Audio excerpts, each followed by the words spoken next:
আসসালামু আলাইকুম। সুপ্রিয় শিক্ষার্থী বন্ধুরা, কেমন আছো সকলে? আশা করি ভালো আছো সবাই। আমিও ভালো আছি। আমন্ত্রণ জানাচ্ছি তোমাদের দশম শ্রেণীর জীববিদ্যা বিষয়ে পাঠে। আজকে আমি তোমাদের পাঠ্যপুস্তকের দ্বাদশ অধ্যায়, যার নাম জীবের বংশগতি ও বিবর্তন। গত দুটি লেকচারে তোমাদের জীবের বংশগতি সম্বন্ধে দুই ভাগ করে পড়ানো শেষ করেছি, আমি আলোচনা করেছি। আজকে তোমাদের অধ্যায়ের যে দ্বিতীয় অংশটা বিবর্তন, সেই সম্বন্ধে আজকে বিস্তারিত আলোচনা করব। তো সকলেই মনোযোগী হও, পাঠ্যপুস্তক খুলো, পৃষ্ঠা নাম্বার 270, 12.4। প্রথমেই এসো শিক্ষার্থী বন্ধুরা, আজকে তোমাদের আলোচনার বিষয়গুলো আগে জেনে নেই যে আজকে আমরা কি কি বিষয় আলোচনা করব। দেখো, প্রথমে তোমাদের যখন আমি পড়ানো শুরু করি একটা কথা বলেছিলাম যে কোনো অধ্যায় পড়ার আগে অধ্যায়ের নামের যে টাইটেলটা সেটা আগে বুঝতে হবে। তোমাদের অধ্যায়ের নাম ছিল জীবের বংশগতি ও বিবর্তন। এখানে আমি প্রথমেই বলেছিলাম শুরুতে যে দুটো অংশে বিভক্ত, একটা বংশগতি সম্বন্ধে আর একটা বিবর্তন সম্বন্ধে। অর্থাৎ জীব কিভাবে বংশ বিস্তার করে সেটা হচ্ছে বংশগতি, বংশ বিস্তারের মাধ্যমে বিবর্তন ঘটে কিভাবে, বিবর্তন সম্বন্ধে জানব। বংশ বিস্তারের মাধ্যমে কিভাবে বিবর্তন ঘটে এটা এখন আলোচনা করব। তো আজকের পাঠের আলোচ্য বিষয়সমূহ জৈব বিবর্তন তত্ত্ব 1, 2 নম্বরে আমরা আজকে আলোচনা করব জীবনের আবির্ভাব, 3 নম্বরে ডারউইন মতবাদ এবং 4 নম্বরে আলোচনা করব সর্বশেষ বিবর্তনের গুরুত্ব। শিক্ষার্থী বন্ধুরা, এখানে 4টা বিষয় দেখে নিশ্চয়ই বুঝতে পারছো যে জীবের মানে উদ্ভিদ এবং প্রাণীর বংশ বিস্তারের মাধ্যমে কি করে পরিবর্তন ঘটতে ঘটতে একটা নতুন এবং সুন্দর একটি জীব সম্প্রদায়ের সৃষ্টি হয়, সেটাই হচ্ছে বিবর্তন। তাহলে আসো বন্ধুরা, আমরা বিবর্তন সম্বন্ধে আগে জেনে নিই। এখানে 1 নম্বরটি আজকে এখন আলোচনা করি। এসো, প্রথমেই জৈব বিবর্তন তত্ত্ব। জৈব বিবর্তন তত্ত্ব পড়তে গেলে প্রথমে বিবর্তন জিনিসটা কি সেটা আগে জানি। বিবর্তন হচ্ছে অভিব্যক্তি বা ইভলিউশন, অভিব্যক্তি বা ইভলিউশন বা বিবর্তন, 3টি শব্দই পড়বে পরীক্ষার প্রশ্নে। যে কোনো একটা, বিবর্তন কাকে বলে, অভিব্যক্তি কাকে বলে, অথবা একেবারে ডাইরেক্ট ইংলিশে, বায়োলজিতে সাধারণত ইংলিশ শব্দটাই বেশি ইউজ হয় প্রশ্নে। ইভলিউশন কাকে বলে এটা ক নম্বরে থাকে সংজ্ঞা হিসেবে, বা খ নম্বরে বলতে কি বুঝো তখন ব্যাখ্যা করে সংজ্ঞা দিতে হয়। তাহলে দেখো বিবর্তন কি জিনিস। বিবর্তন হচ্ছে অনেক দিন ধরে বা বহুকাল ব্যাপী একটা উদ্ভিদ বা প্রাণী তথা জীবের প্রথমে একেবারে সৃষ্টির শুরুতে যে অবস্থাটা ছিল সেটা অনেক দিন ধরে চেঞ্জ হতে হতে সর্বশেষ বা বর্তমানে একটা আগের চেয়ে উন্নত একটি গঠন সম্পন্ন জীবে পরিণত হয়। আমি আবারও বলছি, প্রাচীনকাল থেকে কোনো একটি জীব, সেটা হতে পারে উদ্ভিদ বা প্রাণী, সেটা তার ওই অবস্থা থেকে, তার ওই আকার আকৃতি থেকে ধীরে ধীরে অনেক দিন ধরে চেঞ্জ হয়। চেঞ্জ হতে হতে সর্বশেষে এসে বা বর্তমানে এসে আগের চেয়ে চেঞ্জ হতে হতে একটা উন্নত গঠন বা আকৃতিতে পরিণত হয়। তো এই যে পরিবর্তনটা ঘটলো, পরিবর্তনের মাধ্যমে একটা নতুন সুন্দর আকৃতিতে, উন্নত আকৃতিতে পরিণত হলো, এই টোটাল প্রক্রিয়াকে বলে বিবর্তন। অর্থাৎ বইয়ে লাইন দেওয়া আছে, অবিরাম ও চলমান পরিবর্তন দিয়ে একটা অবিরাম এবং চলমান মানে পরিবর্তনটা চলতেই থাকবে, রেগুলার, মানে পরিবর্তন ঘটতে ঘটতে কোনো একটা সরল নিম্ন শ্রেণীর জীব, সরল এবং নিম্ন শ্রেণীর জীব পরবর্তীতে একটি জটিল এবং উন্নত অবস্থায় পরিণত হয় বা উদ্ভব ঘটে ওই জীবটার, সেই প্রক্রিয়াকে বলা হচ্ছে বিবর্তন বা অভিব্যক্তি। কোনো একটি জীব অনেক দিন ধরে বা দীর্ঘকাল ব্যাপী একটা অবিরাম পরিবর্তনের মাধ্যমে বর্তমানে একটা নতুন এবং উন্নত অবস্থায় রূপান্তরিত হলে বা উদ্ভব হলে সেই প্রক্রিয়াকে বলে বিবর্তন। বিবর্তন মানে পরিবর্তন, চেঞ্জ, ঠিক আছে, চেঞ্জের মাধ্যমে একটা উন্নত অবস্থা প্রাপ্ত হওয়া, সেটাকে বলা হয় বিবর্তন। এখন জৈব বিবর্তন তত্ত্ব যেটা বলা আছে তোমাদের বইতে সেটা কি দেখো। এখানে বিজ্ঞানীরা এখানে প্রথমে একটা লাইন আছে দেখো, 13 লক্ষ প্রাণী প্রজাতি আছে, এটা অবজেক্টিভের জন্য ইম্পর্টেন্ট, দাগিয়ে রাখো। 13 লক্ষ প্রাণী প্রজাতি পৃথিবীতে আছে আর 4 লাখ উদ্ভিদ প্রজাতি আছে। এ পর্যন্ত শনাক্তকৃত 13 লক্ষ, প্রায় 13 লক্ষ তোমার প্রাণী আর উদ্ভিদ আছে 4 লাখের মতো। তো শিক্ষার্থী বন্ধুরা দেখো খেয়াল করে, এখানে this is the point, 4 lakh উদ্ভিদ প্রজাতি, তার মানে উদ্ভিদের সংখ্যা কম, আর প্রায় 13 লাখ প্রাণীর সংখ্যা বেশি, যে কারণেই বলে বেশি করে গাছ লাগাতে, গাছের প্রয়োজন বেশি, তার কারণ তোমার উদ্ভিদ কম 4 লাখ, প্রাণী বেশি 13 লাখ, তাদের অক্সিজেনের জন্য পর্যাপ্ত উদ্ভিদ নেই, সেজন্য বেশি করে গাছ লাগাতে বলে। তারপরও যেতটুকু উদ্ভিদ আছে ততটুকুই সবাই কাটছে, গাছগুলো কেটে ফেলছে মানুষ, কি সেজন্য কি মানুষের সংখ্যা, প্রাণীর সংখ্যা বেশি হওয়াতে কার্বন ডাইঅক্সাইড বাড়ছে। সহজেই বুঝতে পেরেছো, তাহলে এই দুটো কাউন্ট পড়বে। তারপর দেখো, একজন বিজ্ঞানী খ্রিস্টপূর্ব 5ম শতাব্দীতে, এইখানে বিবর্তনে তোমাদের যা কথাবার্তা আছে এখানে অবজেক্টিভ সংজ্ঞা এগুলো বেশি, এখানে চিত্র অনেক কম, চিত্র নাই বললেই চলে, শুধুমাত্র গল্পের আকারে ঘটনাগুলো মুখস্থ করতে হবে, আয়ত্ত করতে হবে এবং সঠিকভাবে লিখতে হবে। কোন বিজ্ঞানী কি বলেছেন, কিভাবে কি আবিষ্কার করেছেন, এটাই বর্ণনা আকারে পড়তে হবে।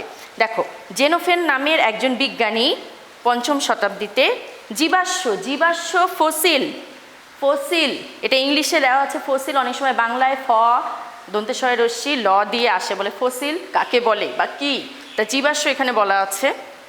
তা জীবাশ্ম বলতে জীবের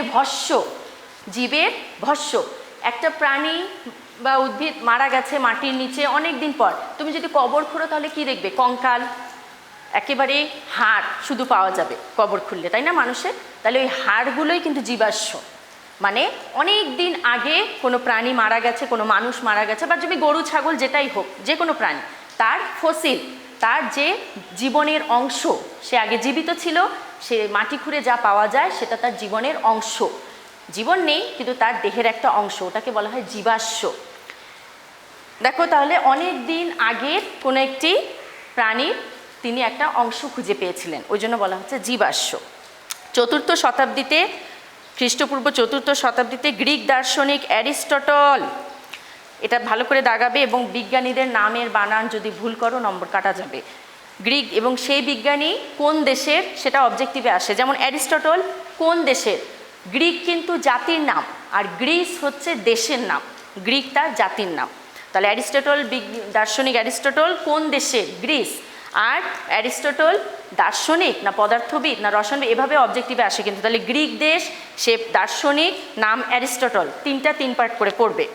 জীবজগতের এক শ্রেণীর জীব অন্য শ্রেণীর জীব থেকে উন্নত আর পূর্বপুরুষ থেকে লাভ করেছে, এই যে বিবর্তনের তত্ত্বটা আবিষ্কার করেছেন কে, গ্রিক দার্শনিক অ্যারিস্টটল। কি বলেছেন, যে জীবজগতে বিভিন্ন জীবের প্রাণীরা আগে অনুন্নত ছিল,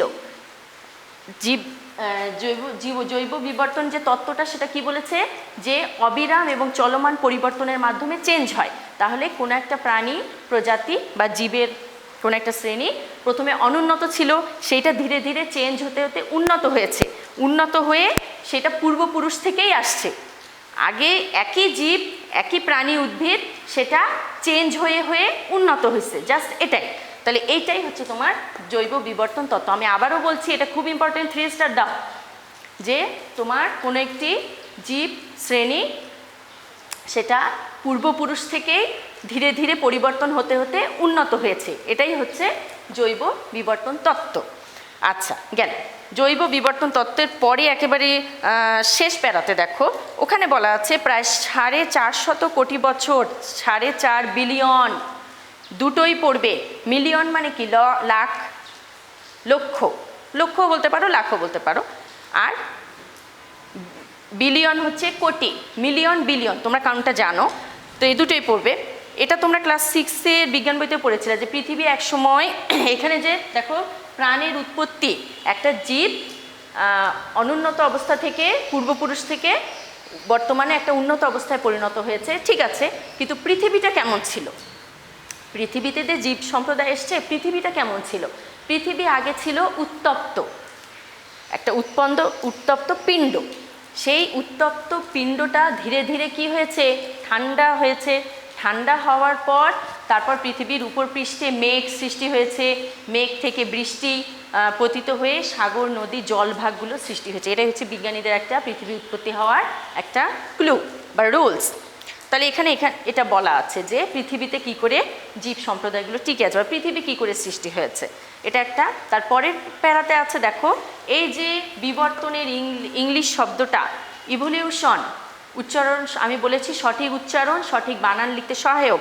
ইভলিউশন ল্যাটিন শব্দ, ডাক দিবে এটা ল্যাটিন শব্দ ইভলভারি থেকে বিবর্তন শব্দটি এসেছে। এটা গ্রিক দার্শনিক এবং শিক্ষাবিদ হারবার্ট স্পেন্সার ইভলিউশন কথাটি তিনি ল্যাটিন শব্দ ইভলভারি থেকে ব্যবহার করেছেন, উৎপত্তি ঘটিয়েছেন। তারপর ইভলিউশনের সংজ্ঞা আমি যেটা বলেছি এটা দেখো এখানে আছে, ধীর অবিরাম এবং চলমান, ধীরে হয় অবিরাম হয় এবং চলতে থাকে। পরিবর্তনের মাধ্যমে সরলতর নিম্ন শ্রেণীর জীব থেকে জটিল এবং উন্নততর নতুন প্রজাতির জীবের উদ্ভব ঘটে। একটা সরল অবস্থা থেকে জটিল অবস্থায় উন্নত একটা অবস্থার সৃষ্টি হয়, সেই পদ্ধতিকে বলা হয় বিবর্তন বা অভিব্যক্তি বা ইভলিউশন। এটা সংজ্ঞা ভালো করে পড়বে। আচ্ছা, তারপরেও দেখো এরপরে দেখো পরের প্যারায় সুন্দরবনে যে বাঘগুলো আছে তাদের জিন নিয়ে টেস্ট করা হয়েছে, যে আগে যে বাঘগুলো ছিল বর্তমানে যে বাঘ আছে তাদের মধ্যে মিল অমিল। দেখো একটা জিন দিয়ে একটা বাঘ মানে অনেকগুলো বাঘের অনেক বৈশিষ্ট্যকে ধরা হয়েছে, এবং দেখো জিনের যে অ্যালিল, গতদিন আমরা জিন পড়েছি ওই যে মটরশুঁটি গাছের বৈশিষ্ট্য নির্ধারণ করে, ওই জিনগুলো দেখো অ্যালিল, মানে অ্যালিল আবার কোনটা, তোমার জিনের কোনো অ্যালিলের সংখ্যা, সেই অ্যালিলটা পরিবর্তন হয়ে বাঘের নাকি আকারে চেঞ্জ ঘটেছে। আগের দিনে যেমন বাঘ ছিল এখনকার বাঘগুলো অনেকটা উন্নত। সেটা কিভাবে, তার জিন টেস্ট করে প্রমাণ পাওয়া গেছে। সুন্দরবনের বাঘ রয়্যাল বেঙ্গল টাইগার সেটা দিয়ে টেস্ট করা হয়েছে। এরপর আমরা আসবো দ্বিতীয় পয়েন্টে, জৈব বিবর্তন তত্ত্ব ভালো করে মুখস্থ করবে। এখানে চিত্র কিছু নেই, সব মুখস্থ করতে হবে। জীবনের আবির্ভাব, এখানে জৈব বিবর্তন তত্ত্বে কি পড়লাম, যে একটা জীব সরল অবস্থা থেকে ধীরে ধীরে জটিল অবস্থা প্রাপ্ত হয়, হওয়ার পরে তো এই যে হওয়ার পরে জীবনের উৎপত্তি ঘটলো কি করে, প্রথমে তো চেঞ্জ হয়ে উন্নত হয়ে ওই জীবনের উৎপত্তি পৃথিবীতে কি করে হলো। এখানে প্রথমেই বলা আছে দেখো, সমুদ্রের পানিতে, কোথাকার পানিতে, সমুদ্রের পানিতে। আমাদের পৃথিবীতে দুই ধরনের জল আছে, একটা লবণাক্ত আর একটা মিঠা। তো সমুদ্র পানি হচ্ছে লবণাক্ত, আর তোমার যেগুলো আছে স্থলভাগে নদী নালা খালবিল এগুলো হচ্ছে মিঠা পানি। তা সমুদ্রের পানিতে নাকি সর্বপ্রথম জীবনের উৎপত্তি পাওয়া গেছে। এটা মোস্ট ইম্পর্টেন্ট, এটা অবজেক্টিভে আসতে পারে, কোন স্থানে, সমুদ্রে, নদীতে না পুকুরে। কি উত্তর, সমুদ্রে। তাহলে এখানে আরেকটা প্রশ্ন হতে পারে, সমুদ্রে জীবনের উৎপত্তি ঘটেছিল কথাটি ব্যাখ্যা করো, এটাও এখান থেকে আসতে পারে।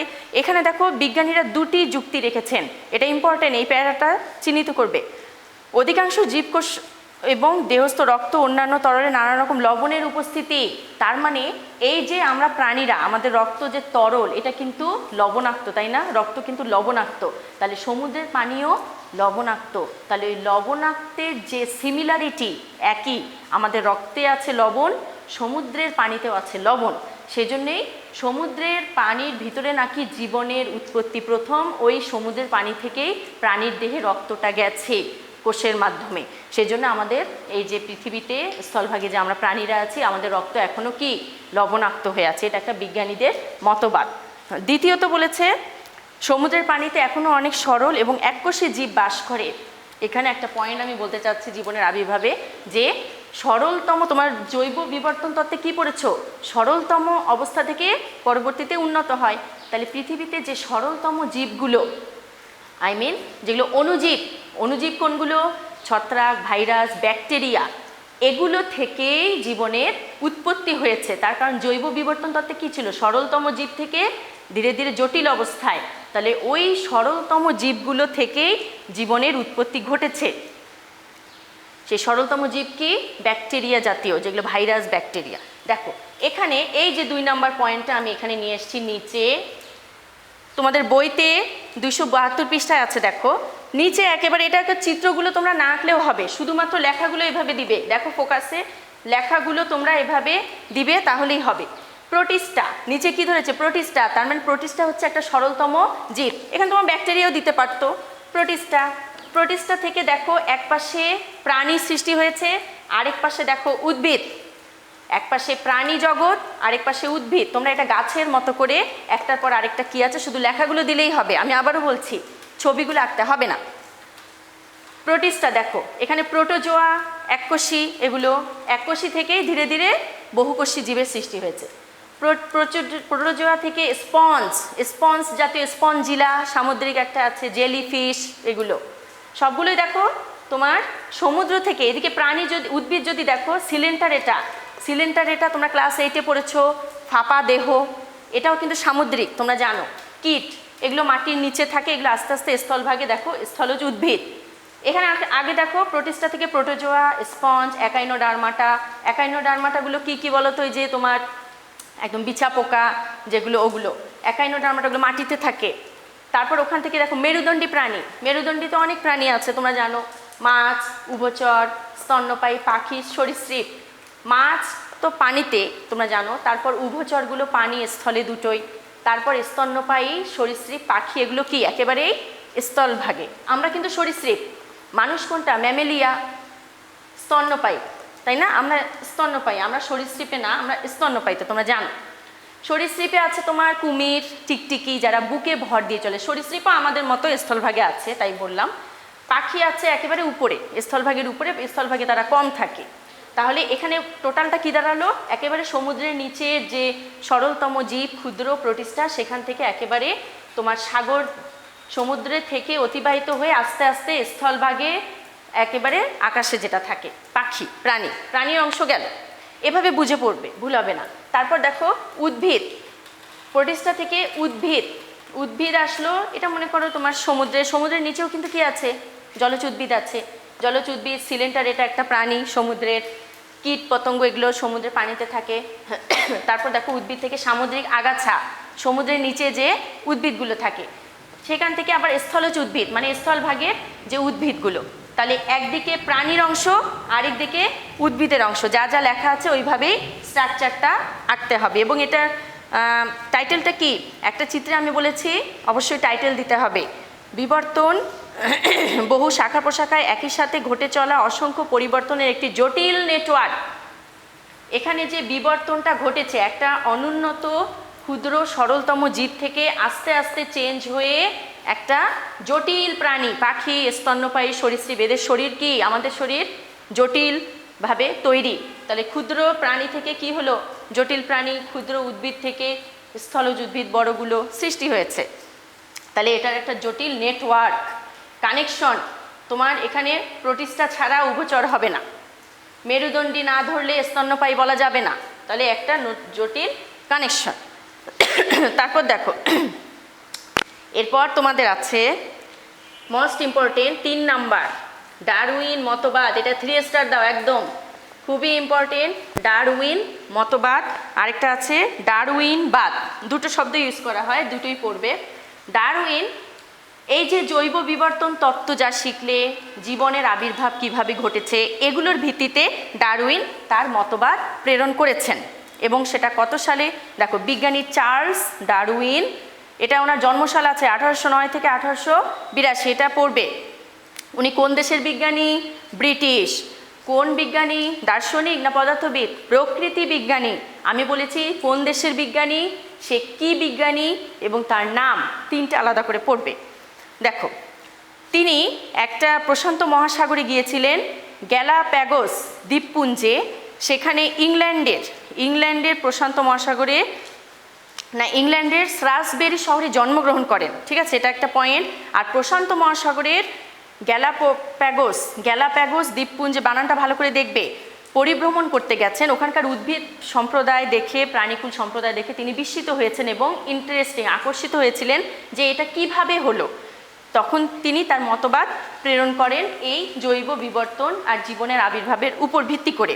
তাই এটি কবে করেছেন? 1837 খ্রিস্টাব্দে। 20 বছর পরে 1859 খ্রিস্টাব্দে প্রাকৃতিক নির্বাচনের দ্বারা প্রজাতির উদ্ভব, তার মানে প্রকৃতিতে যে উদ্ভিদ প্রাণী আছে তাদের বৈশিষ্ট্য দেখে দেখে তিনি কি করে আবিষ্কার করলেন যে কিভাবে জীবনের উৎপত্তি হয়েছে, তার মতবাদ দিয়েছেন।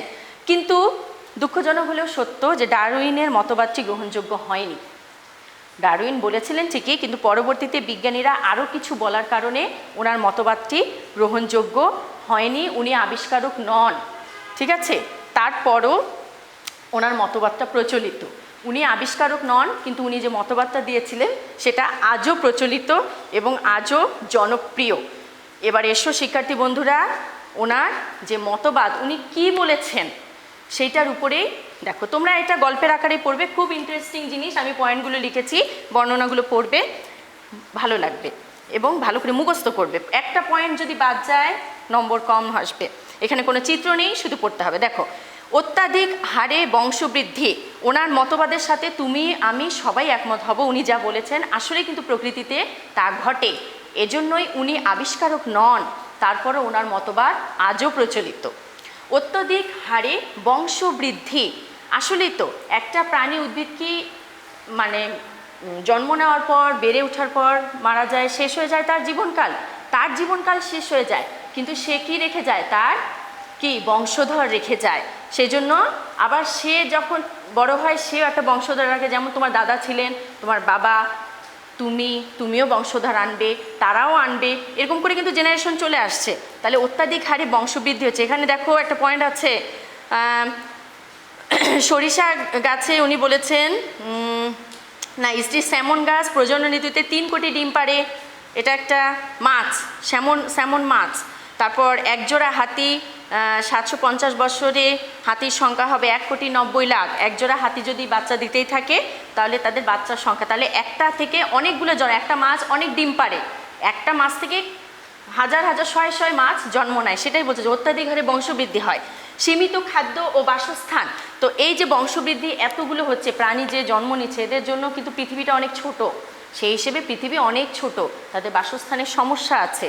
তারপরও অস্তিত্বের জন্য সংগ্রাম, দেখো অস্তিত্বের জন্য সংগ্রাম, এই যে পৃথিবীটা ছোট, এত উদ্ভিদ প্রাণী জন্ম নিচ্ছে, তারপরেও সবাই সংগ্রাম করে টিকে আছে, নিজের খাদ্য বাসস্থান মৌলিক চাহিদাগুলো পূরণ করে সংগ্রাম করে টিকে আছে। দেখো এখানে সংগ্রাম আবার তিন ধরনের, আন্তঃপ্রজাতিক, অন্তঃপ্রজাতিক, পরিবেশের সাথে সংগ্রাম। অন্ত কথাটার মানে তো তোমরা বোঝোই হয়তো বা, মানে হচ্ছে দুটো আলাদা জিনিসের মধ্যে সম্পর্ক, কানেকশন, আর অন্ত বলতে দুটো একই জিনিসের মধ্যে, মানে একই জিনিসের মধ্যে কানেকশন। বলতে দেখো ময়ূর, সাপ এবং ব্যাঙ দুটোকেই খায়, মানে একটা প্রাণী দুইটা অন্য প্রাণীকে খেয়ে জীবন বাঁচাচ্ছে, এটা বাইরের কিছু নিয়ে হচ্ছে। আর অন্ত বলতে দেখো একটা একই প্রাণী তার দুর্বল প্রাণীকেও খায়, মাছ, বড় মাছ নাকি ছোট মাছকেও খায়, বড় মাছ কিন্তু মাছ দুটোই মাছ, বড় মাছ ছোট মাছকে খাচ্ছে, তাহলে একই প্রাণী একই প্রজাতি আরেকটা প্রজাতিকে নিয়ে বেঁচে আছে, তাহলে ওটা অন্ত ভিতরে। আর বলতে আলাদা কিছু নিয়ে জীবিত আছে। পরিবেশের সাথে, পরিবেশে কি হচ্ছে, প্রাকৃতিক ভূমিকম্প, বৃষ্টি, বাদল, এই যে দুর্যোগগুলো, এখানেও কি করছে, প্রাণীরা তোমার একটা সংগ্রাম করে, পরিবেশের সাথে একটা সংগ্রাম করে বেঁচে আছে। তাহলে দেখো ডি নাম্বার পরিবেশের সাথে আছে, ডি নাম্বার প্রকরণ পরিবর্তন। দেখো এখানে প্রকরণ পরিবর্তন বলতে একটা পরিবেশে হয়তো অনেক গরম বা ঠান্ডা, সেখানে হয়তো কিছু প্রাণী মারা যেতে পারে, সে খাপ খাওয়াতে পারে না, সে তখন কি করে, তার চেঞ্জ ঘটায়। যেমন তোমার এখানে বলেছে যে প্রকরণ বা পরিবৃত্তি, জীব দুটির মধ্যে, আচ্ছা পৃথিবীতে দুটি জীব কখনোই অবিকল একই রকম হয় না, তাদের মধ্যে কিছু পার্থক্য থাকে, একে বলে প্রকরণ বা পরিবৃত্তি। মানে একই পরিবেশে দুইটা জীব যদি আলাদা রকম হয়, তারাই আবার ওখানে টিকে থাকতে মানে সংগ্রাম করে, সেটাকে বলা হয় জীবদেহে পরিবর্তন। একই প্রাণী কি থাকবে, আমরা কি স্থলভাগে সবাই একই, কেউ মানুষ, কেউ ব্যাঙ, কেউ সাপ, তো এটা হচ্ছে একটা পরিবর্তন। প্রাকৃতিক নির্বাচন বলতে তুমি যে পরিবেশে বাস করছো সেই পরিবেশ তোমাকে অ্যালাউ করলো কি না। তুমি তো তুমি আমরা বাংলাদেশের কি নাতিশীতোষ্ণ পরিবেশে বাস করি। এখন যদি তুমি বিদেশে ঠান্ডা কানাডায় যাও, কানাডায় গিয়ে সেই পরিবেশটা যদি তুমি অভিযোজিত হও, একসেপ্ট করো, তুমি মেনে নিবা, পরিবেশ তোমাকে মেনে নিবে, তাহলেই তো তুমি ওখানে বেঁচে। তুমি যদি খুব ঠান্ডা সহ্য করতে না পারো, হয়তো মারা যাবা বা তোমার কোনো অসুখ সৃষ্টি হতে পারে। তো এইটা হচ্ছে মানে অভিযোজিত হওয়া, একটা অ্যাডজাস্ট হওয়া, সেটাই বলছে প্রাকৃতিক নির্বাচন। প্রকৃতি তোমাকে নির্বাচন করলো কিনা, তুমি ওখানে টিকে থাকতে পারবা কিনা।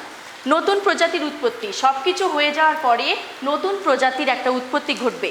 মানে তুমি প্রাকৃতিক পরিবেশে জন্ম নিলা, হ্যাঁ জন্ম নিলা, তোমার খাদ্য বাসস্থান ম্যানেজ করলা, তুমি অস্তিত্বের জন্য সংগ্রহ করলা, তারপর তোমার প্রজাতির হিসেবে পরিবেশের সঙ্গে তুমি অ্যাডজাস্ট করে নিলা, করে নিয়ে প্রকৃতি তোমাকে নিল, অ্যাকসেপ্ট করলো, তারপর তুমি একটা নতুন প্রজাতি হিসেবে কি আবির্ভূত হলে। তাহলে দেখো অনেকটা জৈব বিবর্তনের মতো না?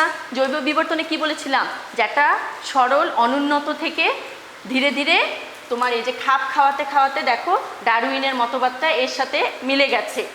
এই আস্তে আস্তে জন্ম নিয়ে খাপ খাওয়াতে খাওয়াতে টোটালি কি হয়, একটা নতুন প্রজাতির উৎপত্তি হিসেবে তুমি কি আবির্ভূত হও।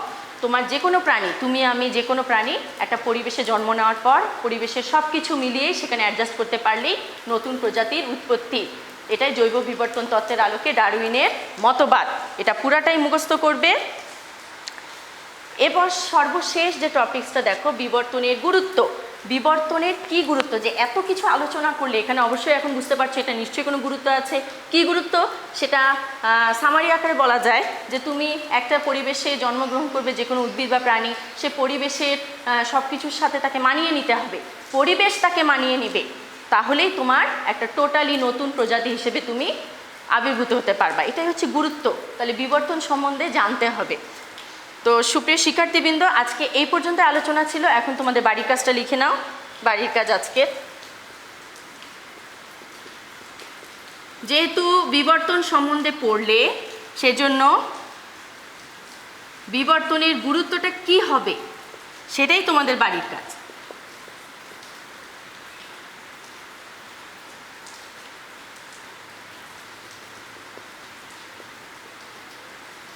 তোমরা লিখে নাও।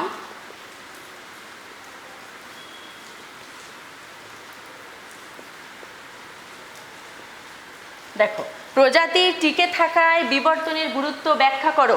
প্রজাতির যে টিকে থাকবে, এই এতগুলো নিয়ম কানুন অনুযায়ী প্রজাতি যে টিকে থাকবে পরিবেশে, সেটা টিকে থাকার ক্ষেত্রে বিবর্তন কি ভূমিকা পালন করবে। তোমার মতবাদ কি? বইতে আছে, তারপরেও তোমার মতবাদ কি তোমার গাইডেও তুমি পাবে। এটা খুব আরও ডিটেলস দেওয়া আছে, আরও দু একটা লাইন অ্যাড করে সুন্দর করে সাজিয়ে লিখে রাখবে খাতায়। এটা বাড়ির কাজ দেওয়া থাকলো। তো সুপ্রিয় শিক্ষার্থী বন্ধুরা, তোমাদের দশম শ্রেণীর জীববিদ্যা বিষয়ের দ্বাদশ অধ্যায় জীবের বংশগতি ও বিবর্তন আজকেই সমাপ্ত হলো। জীবের বংশগতি একভাবে পড়বে, বিবর্তন আরেক দৃষ্টিকোণ থেকে আরেকভাবে পড়বে। ভালো করে চিত্রগুলো আঁকবে, বৈশিষ্ট্যগুলো পড়বে এবং ভালো করে বুঝে মুখস্থ করবে। আশা করি কোনো সমস্যা হবে না। তো সুপ্রিয় শিক্ষার্থীবৃন্দ, আজ এ পর্যন্তই আমার আলোচনা। আগামীতে আবার দেখা হবে। সে পর্যন্ত সবাই ভালো থাকো, সুস্থ থাকো, ঘরে থাকো এবং নিরাপদে থাকো। আল্লাহ হাফেজ।